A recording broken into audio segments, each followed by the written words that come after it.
오늘 함께 살펴볼 하나님의 말씀은 요한복음 12장 9절로 11절입니다. 요한복음 12장 9절로 11절, 3절밖에 안 되니까요. 한 목소리로 읽겠습니다. 유대인의 큰 무리가 예수께 여기 계신 줄을 알고 오니 이는 예수만 보기 위함이 아니요 죽은 자 가운데서 살리신 나사로도 보려 함이로라. 대제사장들이 나사로까지 죽이려고 모의하니 나사로 때문에 많은 유대인이 가서 예수를 믿음이로라. 아멘. 오늘 설교 제목은 나사로로부터라고 하는 제목으로 설교를 하고자 합니다. 오늘 저는 나사로의 부활에 대하여 다시 한번 말씀을 전하고자 합니다. 오늘 읽은 이 본문은 이제 예수님께서 죽은 나사로를 무덤으로부터 다시 살리셔서 그 이후에 이제 일어난 한 사건에 대해서 기록하고 있습니다. 오늘 저희들이 읽지는 않았지만 12장 1절 2절을 보면 이 나사로의 고향인 베다니에서 예수님을 위하여 잔치가 벌려집니다. 이 잔치에 지금 9절에 보니까 유대인의 큰 무리가 찾아옵니다. 이들은 기적의 그 소문 속에 놔두는 기적의 주인공인 예수를 보기 위함도 있지만 후반절에 보니까 예수님이 죽은 자 가운데서 다시 살리신 나사로도 보려 함이다, 이렇게 적혀져 있습니다. 그리고 11절을 보니까 실제로 이 나사로를 보고 나서 많은 유대인들이 돌아가서 예수를 믿습니다. 그런데 항상 좋은 일만 있는 것 같지는 않아요. 10절을 보니까 이미 이제 예수님을 죽이기로 결정한 대제사장을 비롯한 유대인의 지도자들이 나사로 때문에 예수 믿는 사람들이 많아지는 걸 보고 나사로까지 죽이려고 모략을 꾸밉니다. 저는 오늘 굉장히 짧은 이 세 구절을 가지고 제2의 삶을 살게 된 나사로로부터 지금 이 시대에 우리들에게 하는 하나님의 말씀을 세 가지 흐름으로 같이 살펴보고자 합니다. 하나는, 나사로는 사실은 원치 않았다는 관점에서 한번 살펴보기를 원해요. 여러분, 우리들이 인생을 살면서 참 많은 그런 판단들을 내리고 또 많은 선택들을 하면서 살아갑니다. 지금 오늘 여기에 올 때까지도 여러분들 많은 선택들을 하고 판단들을 했을 거예요. 그런데 정말 중요한 것들, 인생에 있어서 정말 중요한 것들은 우리들의 판단이나 우리들의 선택하고는 관계가 없는 것 같아요. 예를 들면 언제, 어디서, 어떻게 태어날 건가, 또 언제, 어디서 어떻게 죽을 건가 라는 것들이 대표적이지 않을까 싶습니다. 병이 걸린다든가 아니면 자연재해를 다 겪어서 고난을 받는다든가 하는 것도 우리들이 바라거나 또는 선택해서 이루어지는 일은 아닙니다. 오늘 나사로는 한 30세 정도 됐다고 그래요. 30세 정도. 베단이라고 하는, 예루살렘 근교에 있는 베단이라고 하는 동네에서 아마 부모님이 성경에 나오지 않은 거 봐서는 일찌감치 부모님들은 돌아가신 것 같아요. 그런데 두 누이와 함께 그렇게 생활이 어렵지 않은 풍족한 생활을 하면서 지냈습니다. 더군다나 예수님을 일찌감치 알아서 예수님과 깊은 교제도 나누고 예수님이 베다니에 올 때마다 예수님을 섬기고 예수님과 함께 했습니다. 그러던 그에게 갑자기 병이 찾아옵니다. 그리고 얼마 안 있어 요절합니다. 젊은 나이에 죽습니다. 그야말로 나사로에게도 원치 않았던 질병과 죽음이라고 하는 암흑이 찾아온 겁니다. 일반적인 사람들은 이제 이걸로 끝이에요. 그런데 나사로는 그걸로 끝나지 않고 예수님의 은혜로 인해서 죽은 지 사흘 만에 무덤에서 걸어 나오는 그런 부활의 또 기적도 체험합니다. 여러분, 제가 지금 이 말씀드린 것 중에서 나사로가 선택할 수 있는 게 뭐가 있었을까요? 질병? 아니면 죽는 것? 아니면 부활? 아마 하나도 나사로가 선택할 수 있었던 건 없었을 거예요. 아니, 바라지도 않았을 겁니다. 사실 부활도 그는 바라지 않았어요. 마리아와 마르다를 통해서 우리가 살펴보지만 예수님한테 가서 예수님하고는 이제 11장에 보면 3절, 5절에 보면 예수님께서 마르다와 마리아 그리고 나사로를 사랑했다. 이렇게 기록된 걸 봐선 아주 깊고 친밀한 관계에 있었던 것 같아요. 그러니까 나사로가 바랬던 건 이거 아닐까요? 질병을 예수님께서 아시면 당연히 나를 고쳐줄 거야. 그러면 질병이 나아서 어떻게 다시 두 누이와 함께 편안하고 행복한 삶을 살고 싶어 라는 것이 그의 바람이었을 거예요. 그런데 그의 바람과는 전혀 상관없이 죽어야 했고 무덤에 묻혀야 했고 그리고 다시 부활을 경험해야 했습니다. 여러분들의 인생은 어떻습니까? 앞서 말씀드린 대로 어디서 태어날지 결정 여러분들이 하셨나요? 앞으로 죽음은 어떠세요? 여러분들이 결정하시나요? 요즘 거의 존엄사 이래 자기의 죽음을 자기가 선택하는 시대가 됐다라고 하지만 혹시 자기의 죽음도 선택할 수 있다고 생각하십니까? 여러분들이 구원은 어떨 것 같아요? 예수 믿고 구원받은 거. 혹시 내가 이제 예수 믿은 거니까 내가 예수 믿은 거 아니야? 내가 선택한 거 아니야? 이렇게 착각할 수도 있지만 사실은 예수 믿은 것은 전적으로 하나님의 은혜입니다. 에베소서 2장 8절 9절 앞절에 있어요. 우리 함께 읽읍시다. 시작. 행위에서 나는 것이 아니니 이는 누구든지 자랑하지 못하게 함이라. 우리는 그가 만드신 바라 그리스도 예수 안에서 선한 일을 위하여 지으심을 받은 자니 이 일은 하나님이 전에 예비하사 우리로 그 가운데 행하려 하시니라. 무슨 얘기냐면 한마디로 이거예요. 너희들이 구원받았어? 아니, 태초부터 결정된 거야. 그리고 하나님이 은혜로 선물처럼 너희에게 준 거야 라는 얘기예요.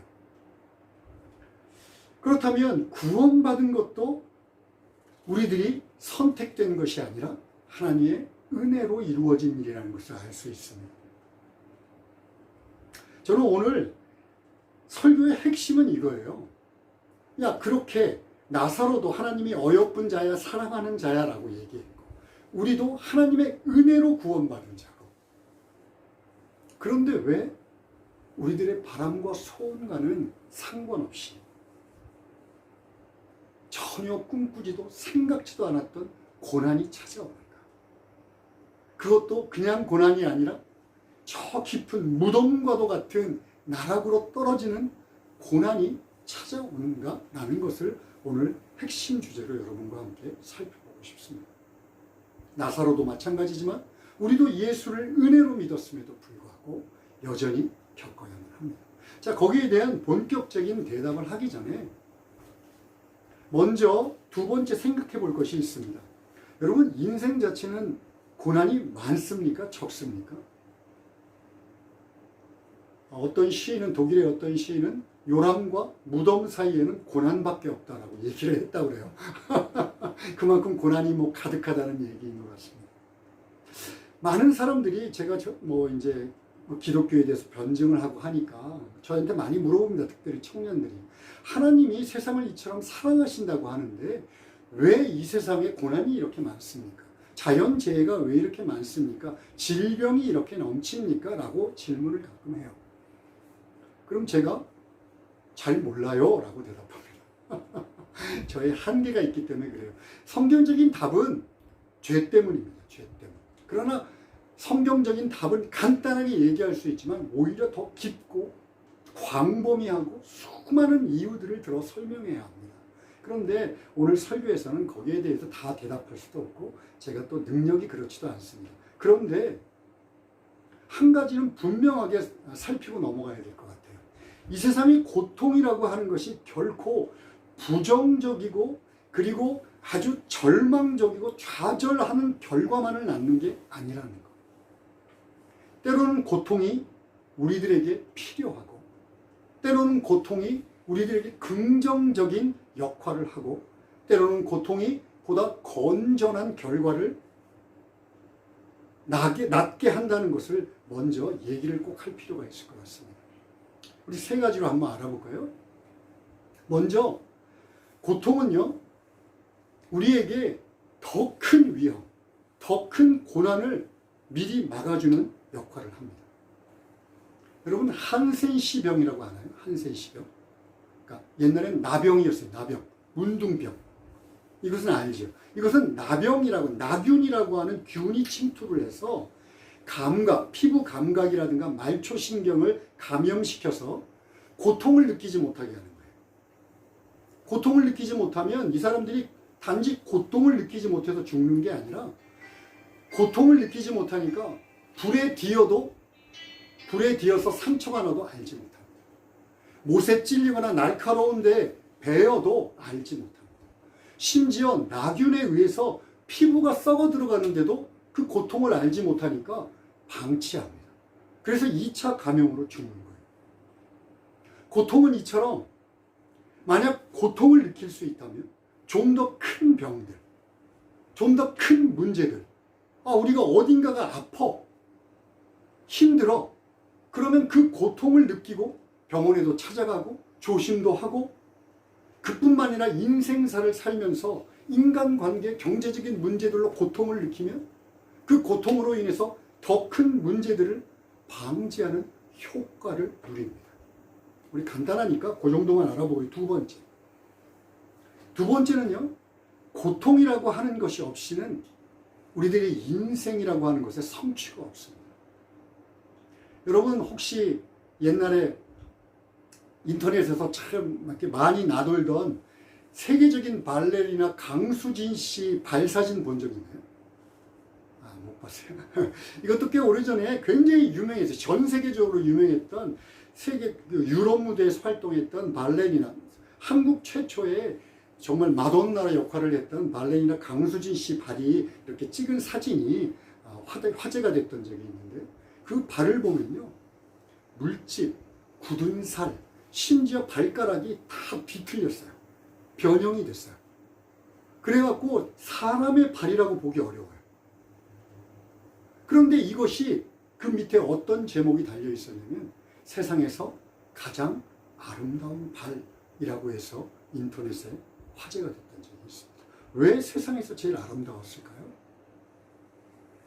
그 물집과 굳은 살과 변형된 뼈들이 강수진이라고 하는 세계적인 발레리나를 만들었기 때문에 그래요. 그러니까 고통이라고 하는 것 없이 어떤 것들을 이룬다고 하는 것은 있을 수 없습니다. 그러니까 그 고통은 내가 지금 무언가를 이루기 위하여 최선을 다하고 있다는 흔적이며 증거입니다. 내가 열심히 일하지 않고 빈둥빈둥 놀 수 있어요. 땀 흘리지 않을 수 있습니다. 그럼에도 불구하고 힘써 일하고 시간을 쪼개서 여러 가지 많은 일들을 하는 고통을 감수하는 이유는 무언가를 이루기 위함. 세 번째, 이 고통이라는 것이 없으면 인류의 역사는 이렇게 발전하지 않습니다. 여러분, 인류의 역사 속에서 수많은 위대한 발자취를 남겼던 사람들의 발자취는 고난의 피해자로, 자기가 고난이 덮치면 그냥 고난의 피해자야. 아니면 운명론으로 받아들여서 나는 어쩔 수 없어라고 포기한 사람들이 아니라 그 운명 또는 고난이라고 하는 것을 주체적으로 받아들여서 그것을 견뎌내며 그 안에서 새로운 것들을 창조한 사람들에 의해서 새겨졌습니다. 예를 들어볼까요? 베토벤. 우리가 잘 알죠, 베토벤. 베토벤은 태어날 때 모든 형제들이, 거의 대부분의 형제들이 폐렴으로 다 죽었어요. 베토벤도 고생을 했습니다. 또 아버지는 알코올 중독자였어요. 그런데 베토벤이 음악적 재능이 있는 걸 알고 혹독하게 대해서 유소년 시절을 불우하게 보냈습니다. 그런데 정말 음악적인 재능을 발휘하기 위해서 열심히 노력하고 그 음악적인 재능이 이제 빛을 발하는 25살 경에 청천벽력과도 같이 귀가 안 들리기 시작했습니다.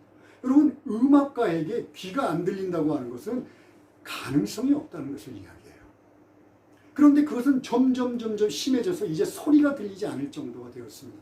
얼마나 혹독했냐면 두 동생들, 살아남은 두 동생들한테 유서를 남길 정도였어요. 그랬던 그가 그 이후로 20년 동안 폐렴으로 죽을 때까지, 다시 이 사람도 폐렴으로 죽었습니다. 폐렴으로 죽을 때까지 우리가 잘 아는 운명교향곡, 영웅, 수많은 교향곡, 명작들을 내놓고 소나타 변주곡, 수많은 연주곡을 내놓았습니다. 여러분, 고난은 이처럼 인류의 역사 속에서 고난을 고난 자체로 여기고 포기한 사람이 아니라 고난을 새로운 문을 여는, 새로운 지경의 문을 여는 통로로 삼았던 사람들에 의해서 인류의 역사는 발전해 왔어요. 자, 제가 왜 이런 얘기를 하냐면, 우리들 모두도 한 사람도 빠짐없이 인생의 고난을 겪습니다. 고난을 겪지 않는 인생은 없어요. 그리고 가만히 생각해 보십시오. 그 고난들이 사실은 지금의 나를 만들었어요. 부정적인 효과도 있었지만 긍정적으로 나의 참을성, 나의 인내, 나의 품격, 나의 인성을 만들어 왔습니다. 그리고 그 고난을 이겨냈던 것이 내 인생이었습니다. 이것은 아무도 부정할 수 없어요. 자, 이렇게 하나님께서 왜 고통을 허락하셨나요? 라고 다 얘기할 수는 없지만, 고통이 결코 나쁜 것만이 아니라 그것을 통해서 하나님의 선하신 의도를 드러낼 수 있다는 것을 제가 굳이 이야기하는 것은 세 번째. 그렇다면 예수 믿은 우리들한테 하나님이 고통을 허락하신 이유는 틀림없이 있지 않을까? 그 고통을 통해서, 그 고난을 통해서 하나님은 당신의 뜻을 우리들에게 분명히 드러내고 싶은 것은 아닐까라는 것을 알아보기 위함입니다. 오늘 나사로는요, 우리들에게 그것에 대해서 아주 분명하게 이야기해 줍니다.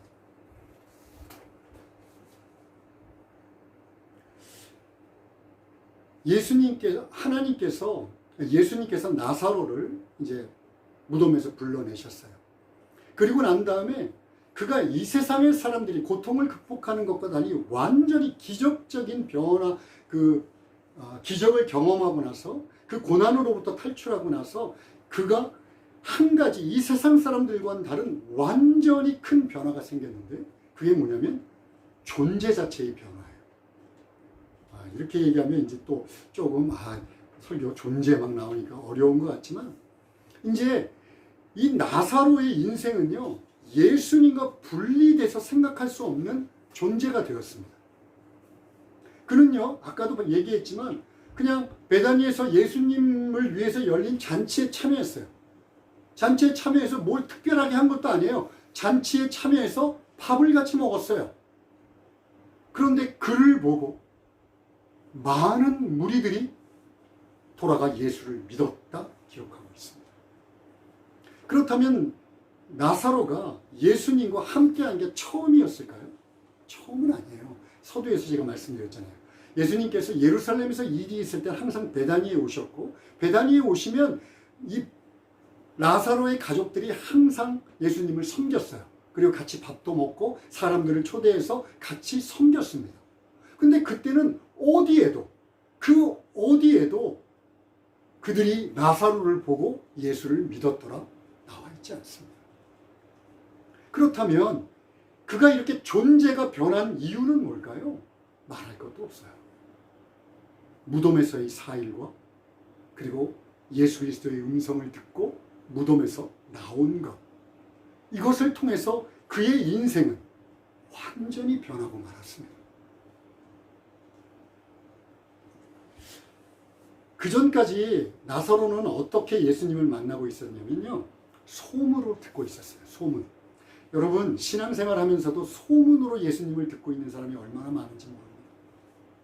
성경에서 그렇대. 저 목사가 그렇게 얘기한대. 누가 예수는 이런 사람이래. 그저 소문이에요. 소문. 교회를 아무리 다녀도 자기의 인생에서 예수님이 주인공으로 등장하지 않습니다. 나사로도 예수님을 지켜보고 예수님에게 열심히 섬겼지만 예수님은 소문의 주인공이었습니다. 그랬던 그가 이 정금같이 나오는 시간 4일을 통하여 예수님이 이제 자기 삶의 주인공이 됐어요. 자기 삶에 경험되는 사람이 되었어요. 경험되는 분이 되었습니다. 그 결과 나타나는 것이 10절입니다. 이제 예수님의 십자가의 죽음과 동일한 선상에 서는 자가 되었어요. 여러분, 존재가 변하지 않으면 이 일은 불가능합니다. 나사로는요, 예수 그리스도의 십자가를 같이 질 수 있는 존재가 되었어요. 왜냐하면 이 얘기는 달리 얘기하면 예수님을 사랑하는 자가 되었다는 거예요. 아까도 말씀드렸지만 11장 3절하고 5절에서 이렇게 나옵니다. 예수님께서 나사로를 사랑했다. 여러분, 사랑은요, 요즘 인스턴트 식품 시대에, 인스턴트 러브 시대에서 사랑은 아주 가볍게 취급됩니다. 그냥 입으로 사랑해. 그러나 사랑은요, 이 성경이 쓰일 때 이 사랑은 희생을 전제로 합니다. 그래서 예수님께서 너를 사랑해, 우리를 구원하시고 우리를 사랑해 라고 하는 것은요, 예수님이 자기 자신 전부를 들여서 희생함으로 너를 사랑한다는 의미예요. 그런데 이제 나사로는 사랑을 받는 존재일 뿐만 아니라 이제 하나님을, 예수님을 사랑하는 존재가 되었다는 것은 뭐냐면 예수님의 십자가의 고통과 죽음을 이제 내가 함께 질 수 있는, 희생할 수 있는 존재가 되었다는 것을 의미해요. 10절이 바로 그 얘기입니다. 그저 소문으로 듣던 예수님이 아니라 내 인생에 찾아오셔서 나를 얼만큼 사랑하시는 분이신지를 깨닫게 되었고, 그 깨달음을 통해도 나도 이제 예수 그리스도를 정말 사랑하게 되었습니다 라는 고백을 할 수 있게 되었다는 거예요. 우리는 입으로 자주자주 얘기합니다. 하나님 사랑해요. 예수님 사랑합니다. 찬양을 보세요. 사랑이 넘칩니다. 그런데 조금도 희생하려 하지 않습니다. 조금도 불편을 감수하려 하지 않습니다. 여러분, 사랑하는 거, 내 입의 고백 다시 한번 생각해 봐야 합니다. 자, 그렇다면 다시 한번 강조하지만 이 사랑은 도대체 어디서 나왔을까요? 어디서? 무덤에서의 사일과 예수 그리스도와 나사로야 나오너라 하셨던 그 음성을 듣고 순종함으로 나왔습니다. 제가 순종함으로 나왔습니다 라고 얘기하면 사람들이 많이 이렇게 얘기해요. 죽은 사람한테 음성이 들리고 순종한다는 게 무슨 말입니까? 이렇게 얘기합니다. 여러분, 그러면 도대체 예수님께서는 무덤에 돌을 치우시고 나사로야 나오너라 왜 명령하셨을까요? 주변의 사람들한테 보여주는 퍼포먼스? 쇼를 하기 위해서? 아니죠. 여러분, 마지막 재림의 때 예수님께서 오실 때 호령과 천사장의 소리와 나팔 소리로 함께 오세요. 그러면 죽은 자들, 잠든 자들이 그것을 듣고 일어나 하늘로 올리어 휴거를 합니다. 여러분, 예수 그리스도 천지 우주 만물을 창조하신 하나님의 음성은요, 자신의 양들에게 마치 내 가까이에서 천둥 번개가 치는 것처럼 들립니다. 죽음과 사망과 모든 권세를 뛰어넘어서 우리들에게 들릴 수밖에 없어요. 나사로는 거기에 순종하고 나온 겁니다. 만약에 예수님께서 나사로야 나오너라고 지정하지 않으시고 죽은 자들아 나오너라 했으면 어떻게 됐을까요? 거기가 공동묘지였으니까 아마 죽은 자들이 다 뛰어나왔을 거예요. 나사로만을 지적해서 나사로야 나오너라 라고 명령하셨고, 나사로는 거기에 순종해서 무덤 밖으로 나왔습니다. 이 순종의 걸음이 나사로에게 내가 하나님 예수님을 사랑한다 라는 것을 깨닫게 되었습니다. 여기에도 굉장히 중요한 포인트를 하나 얘기해야 합니다. 여러분, 나사로야 나오너라 할 때 예수님께서는 무덤 밖으로 나오너라 라고 하셨을까요? 내게로 나오너라 라고 얘기하셨을까요? 말할 것도 없어요. 우리들의 목자 되신 예수님은요, 양들한테 야 저 밖으로 나가라 얘기하지 않아요. 내게로 오너라, 내게로 오너라 라고 얘기합니다. 나사로에게 예수 그리스도의 음성, 나사로야 나오너라 라고 했던 건 그냥 무덤 밖으로 나와서 다시 한번 살아가라가 아니라 내게로 나와라. 내게로 나오는 것을 통해서 무엇을 알 수 있냐면, 아, 예수님이 나를 포기하지 않았구나. 모든 것이 끝났다고 생각했는데, 병을 고쳐달라고 그렇게 애달프게 얘기했는데 나를 포기하셨구나. 그래서 나는 무덤 속에 갇혀버리고 말았구나. 더구나 4일이 지나서 모든 게 끝났구나 라고 생각했던 그때 예수님의 음성이 들립니다. 예수님이 나를 포기하지 않으셨구나. 그리고 예수님의 음성을 듣고 예수님께 나왔을 때 요한복음 11장에서 예수님이 2번이나 우십니다. 예수님이 나를 위해서 눈물을 흘리셨구나. 나의 고통을 방치하지 않으시고 나와 함께 아파하셨구나. 그것을 깨닫는 거예요. 요즘 이것을 우리들의 용어로 바꾸면 이겁니다. 천지를 창조하신 하나님이, 우주 만물을 다스리시는 하나님이 고난마저도 다스리시고 지배하실 수 있는 하나님이 스스로 이 인생의 고난 속으로 걸어오셔서 우리보다도 더 극심한 고난을 받으시고 그 고통을 통하여 너희들이 받는 고난에 내가 늘 함께하겠다. 너희들이 지금 다 알지 못하지만 이 고난이 끝날 때 너희들이 나를 통하여 위로받고 나를 통하여 힘을 얻고 이 고난이 끝나는 시점에 나의 뜻이 무엇인지 알게 될 것이다 라고 얘기하시는 거예요.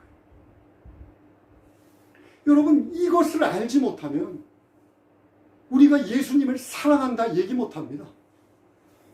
그냥 나에게 베푼 은혜, 구원받아서 천국 가서 늘 기도하면 좋은 거 주시는 은혜로 예수님을 사랑할 수 없습니다. 예수님이 얼마나 많은 큰 희생을 통해서 나를 구원하셨고 지금도 나와 함께 하셔서 고통 중에 계시는가. 이것이야말로 예수 믿는 자들에게 고통을 허락하신 하나님, 그 존재의 변화를 통하여서 예수 그리스도의 친구가 되기를 원하시는 하나님, 그 하나님의 뜻을 깨달을 수 있는 유일한 길입니다. 그리고요, 이유는 알지 못합니다. 우리가 능력이 좋아서도 아니고 우리가 자격을 갖춰서도 아니고 단지 고난 중에 들리는 하나님의 음성에 귀를 기울이고 그 음성에 순종해서 무덤 밖으로 한 걸음 걸어 나와 예수 그리스도 앞으로 나가는 자들을 예수님께서 뭐라고 하시냐면 나의 친구야 라고 얘기합니다. 너는 이제 거룩한 자야. 내가 너를 얼마나 귀하고 존귀하게 여기는지 몰라. 이제 나와 함께 가자라고 얘기합니다. 여러분, 하나님의 일반적인 은총도 이 세상의 충만한 고통 속에서 긍정적인 효과를 만들어내고 하나님의 선하심을 경험할 수 있게 한다. 하나님의 특별한 은혜를 받은 우리들에게 하나님이 그 고난을 통해서 어찌 은혜 주시기를 주저하시겠습니까? 저는 요 몇 개월 무덤 같은 시간을 보냅니다. 끊임없이 하나님에게 물어봅니다. 하나님의 음성이 들리기를 소망합니다. 여러분, 하나님의 음성이 들리지 않는 곳, 그곳이 사실은 무덤입니다. 하나님의 음성에 들림에도 불구하고 순종하지 않는 곳, 그곳이 바로 무덤입니다. 그런데 예수님께서는 우리에게 얘기합니다. 이구야 나오너라. 내게로 나오너라. 그래서 무거운 무릎을 고추 세워서 예수님 앞에 나가 무릎을 꿇습니다. 기도합니다. 하나님의 말씀을 펴고 앉아 하루에 10장씩 하나님의 말씀을 봅니다. 예배를 준비하고 설교를 준비하고 일을 하면서도 끊임없이 하나님께 묻습니다. 하나님, 나로 이 무덤에서 건지셔서 당신 앞으로 나아갈 수 있도록 제게 말씀해 주십시오. 여러분, 우리들의 인생도 그렇게 돼야 되는 것 아닙니까? 나사로야 나오너라 라고 명령하셨던 그 예수님이 여러분들의 이름을 한 사람 한 사람 부르면서 나오너라, 내게로 오너라 라고 말씀하고 계십니다. 여러분, 단 한 번 구원받고 나는 구원받아서 이걸로 끝이야 라고 하는 것은 우리들의 믿음의 성장과 믿음의 사람으로 나가는데 아무런 도움이 없습니다. 믿음이 성장한다, 믿음이 생긴다, 하나님의 사람이 된다, 하나님의 증인이 된다, 하나님의 친구가 된다라고 하는 것은 끊임없이 내 귀에 들려주시는 하나님의 음성을 듣고 거기에 순종해서 예수님께 나가는 것. 아까도 얘기했지만 목자가 자신의 양을 부르시는 그 음성은요, 들리지 않을 수가 없어요. 정말 무시하지 않는 한 그 음성이 들리지 않는다는 것은 있을 수 없습니다. 목자가 자기의 양을 부르듯이 예수님은 늘 우리에게 말씀하십니다. 이구야 나오너라.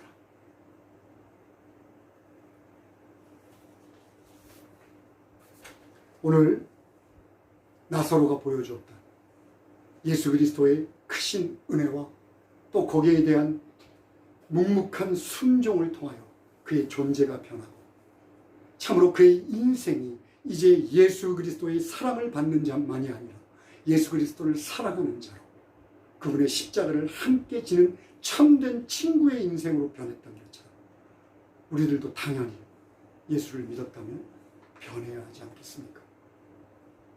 기도합시다. 하나님, 감사합니다. 나사로는 지금도 이야기합니다. 나오너라. 그 무덤에서 분연히 일어나 나오너라. 그리스도 예수의 앞으로 나아가라. 주님, 저희들이 순종할 수 있도록 도와주십시오. 예수님의 이름으로 기도합니다. 아멘.